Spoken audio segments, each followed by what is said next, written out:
Bom, gente, continuando aqui, então, vamos falar um pouquinho da desistência e sustação do protesto, né, que está lá entre os artigos 16 a 18 da Lei 9492. A primeira coisa que nós temos que ter em mente quando a gente fala de desistência e sustação do protesto é que essas ocorrências de desistir e de sustar, elas ocorrem antes da lavratura do instrumento de protesto.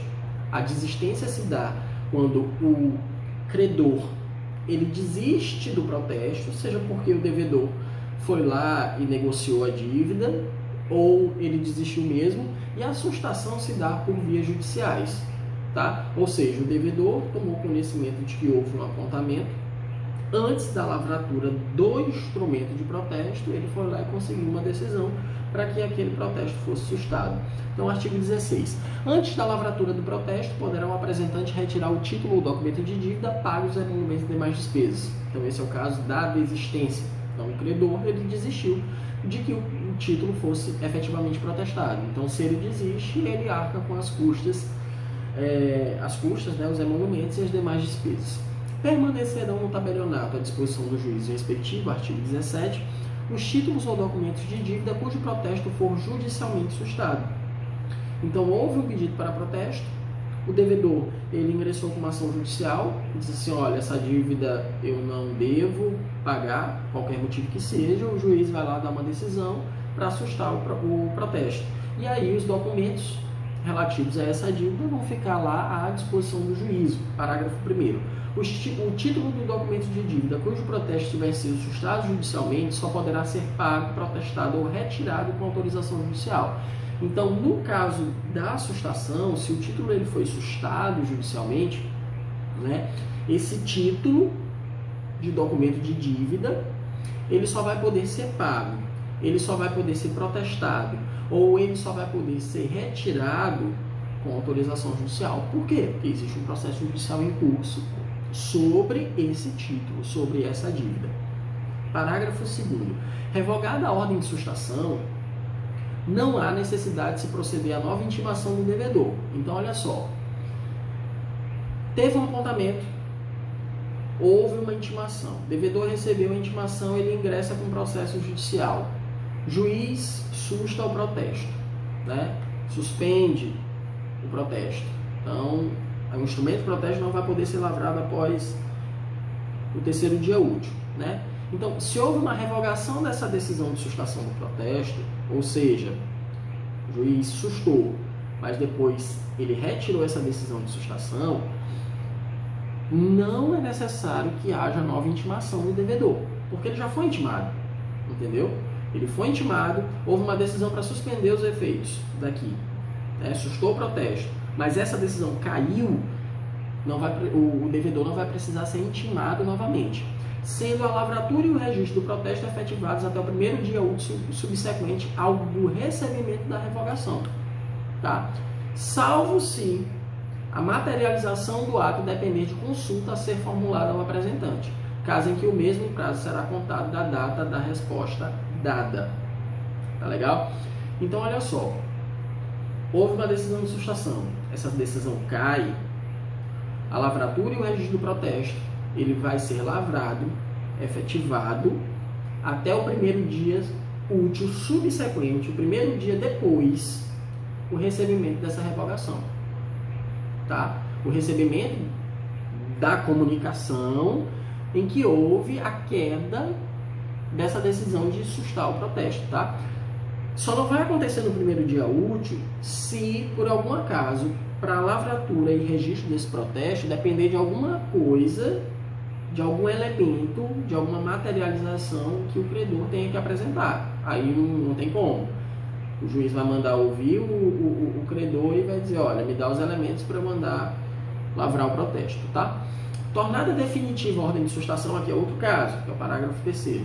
Tornada definitiva a ordem de sustação, o título ou documento de dívida será encaminhado ao juízo respectivo, ou seja, aquela decisão que antes era uma decisão liminar, uma decisão provisória de sustar o protesto, se essa decisão ela se torna uma decisão definitiva, o título ou documento de dívida ele vai ser encaminhado para o juízo competente, ou seja, para o juiz do processo, quando não constar determinação expressa a qual das partes o mesmo deverá ser entregue. Porque pode acontecer o seguinte, olha, teve processo judicial, o juiz mandou sustar, é uma decisão provisória. Essa decisão provisória ela se torna uma decisão definitiva. Para quem que eu vou entregar o título ou documento de dívida? O juiz vai dizer, entrega para o credor, entrega para o devedor, entrega para A ou entrega para B. Se na decisão do juiz, essa decisão que se tornou definitiva, o juiz não diz para quem deve ser entregue, né, para quem se deve entregar o título ou documento de dívida, a gente vai remeter para o juízo, entendeu? Para o próprio juiz, tá bom? Ou se decorridos 30 dias sem que a parte autorizada tenha comparecido no tabelionato para retirá-lo. O que é que essa parte final do artigo ele quer dizer? O juiz mandou entregar para A, para o credor, o título ou documento de dívida. Passou 30 dias, ele não foi buscar, a gente encaminha para o juízo. Então, quais são as opções? Ou o juiz diz, entrega para A ou para B, um deles vai buscar. Se o juiz não falar, eu encaminho para o juízo. E se o juiz falar, entrega para A ou entrega para B, passou 30 dias, ninguém veio buscar o título, eu encaminho para o juízo, tá? As dúvidas do tabelião de protesto serão resolvidas pelo juízo competente. Então, houve alguma dúvida em relação ao título ou documento de dívida, o tabelião de protesto ele não conseguiu dirimir a dúvida, ele vai encaminhar para o juiz competente, tá? Para sanar essas dúvidas. O capítulo 8, né, que começa lá no artigo 19, vai falar do pagamento. Então, eu tenho um apontamento, eu tenho uma intimação, eu posso ter nesse caminho uma desistência ou uma sustação e eu posso ter o pagamento. O pagamento do título ou documento de dívida apresentado para protesto será feito diretamente no tabelionato competente, no valor igual ao declarado pelo apresentante, acrescido dos emolumentos e demais despesas. Ou seja, se eu, tabelião de protestos, encaminho a intimação para o devedor, esse pagamento tem que ser feito para o tabelionato. E o tabelionato ele vai cobrar o quê? Ele vai cobrar a dívida, tal qual ele recebeu dos documentos, mais acrescidos dos emolumentos e demais despesas. O que seriam emolumentos e demais despesas? Por exemplo, aqui no Maranhão, na nossa tabela de emolumentos, fala o seguinte, eu tenho os emolumentos da prática do ato, do apontamento, da intimação, do protesto. Nesse caso aqui seria a liquidação, né? Seria a baixa, a retirada do título pelo próprio devedor. Eu vou pagar os emolumentos referentes a esses atos e mais os correios, se for o caso. Os correios seriam outras despesas. Tá legal? Seria uma despesa extra tabela, mas previsível em lei. Por exemplo, se a intimação eletrônica for cobrada, vai cobrar o valor da intimação eletrônica, que não são emolumentos. Tá? Parágrafo 1º do artigo 19. Não poderá ser recusado pagamento oferecido dentro do prazo legal, desde que feito no tabelionato de protesto competente no horário e funcionamento do serviço. Então, se o devedor ele está dentro do prazo legal para fazer o pagamento, lembrem que eu falei para vocês que lá na intimação deve dizer até que dia ele tem que pagar. Então, durante esse período entre a intimação, a efetiva intimação e a data derradeira para o pagamento, o devedor for ao tabelionato pagar, o tabelionato tem que receber, tá? Ele tem que receber os valores, seja em espécie, se o tabelionato mandou o boleto e o fulano não conseguiu pagar o boleto, mas ele foi dentro do prazo de pagar no tabelionato, ele tem que receber, tá bom? Ele não pode se recusar a receber, ainda que a intimação tenha sido feita por boleto, com um boleto para pagamento, tá? No ato do pagamento, o tabelionato de protesto dará a respectiva quitação, ou seja, recebi de fulano a quantia de X reais referente ao pagamento do título tal e X reais referente ao pagamento dos emolumentos e demais despesas. E o valor devido será colocado à disposição do apresentante no primeiro dia útil subsequente ao do recebimento. Então, ou seja, paguei hoje, amanhã, primeiro dia útil subsequente, eu tenho que fazer a transferência para o credor. Tá legal? Primeiro dia útil subsequente. Parágrafo 3º do artigo 19.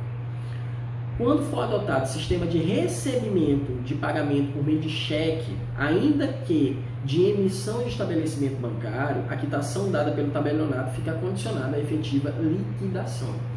Então, olha só, se o pagamento for feito com cheque, o tabelião de protestos ele tem que esperar a liquidação do cheque para ele poder dar um recibo de quitação. Tá legal? Então, o primeiro dia útil subsequente, para devolver o dinheiro ao credor, ele vai ser dado a efetiva liquidação do cheque.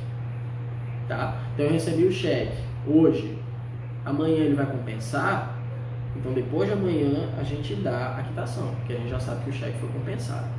Parágrafo 4º, quando do pagamento do tabelionato ainda subsistirem parcelas vincendas, ou seja, parcelas que ainda vão vencer, será dada a quitação da parcela paga em apartado, devolvendo-se o original ao apresentante.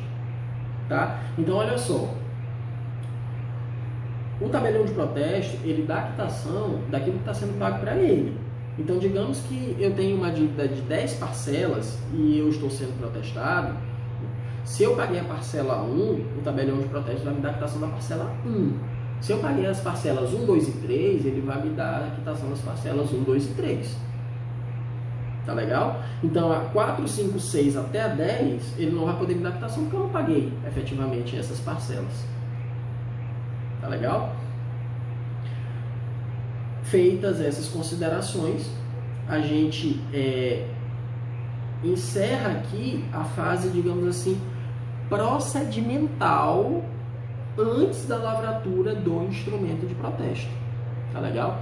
Então, do apontamento até o pagamento, eu tenho uma fase procedimental antes da lavratura do protesto. Se houver pagamento, que é o que a gente chama de liquidação, eu não vou ter a lavratura nem o registro do instrumento de protesto.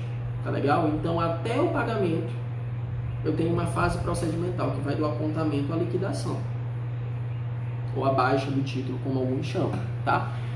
E se não houver pagamento, então o devedor foi intimado, mas ele não pagou, aí nós vamos para uma outra fase, tá? É uma outra fase do processo do protesto, tá legal? Que se chama, no capítulo 9 da Lei 9492, do registro do protesto, que se inicia lá no artigo 20, tá legal? Então, assim, esgotado o prazo